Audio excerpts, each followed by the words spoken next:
অভিনেত্রী এলিনার শাম্মী অভিযোগ এনেছেন নির্মাতা অনন্য মামুনের বিরুদ্ধে।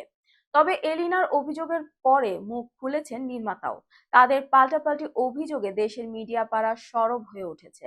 প্রথমে এলিনার শাম্মী দাবি করেন, ভারতে দরদ সিনেমায় ১৯ দিন শুটিং করিয়ে অনন্য মামুন তাকে মাত্র ১৬,০০০ টাকা দিয়েছেন। চুক্তি অনুযায়ী বাকি টাকা এখনো দেননি। নির্মাতার কাছ থেকেও কোনো সহযোগিতা পাননি তিনি। বিস্তারিত নুসরাত সাজিয়ার ডেস্ক রিপোর্টে।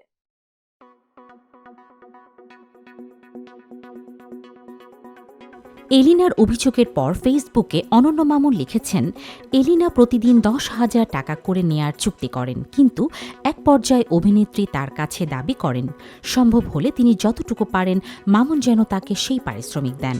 মামুন আরও জানায়, কালও যখন আমার সাথে কথা হলো তখনও বলল আপনারা ইচ্ছামতো দিয়েন, আমি সেটার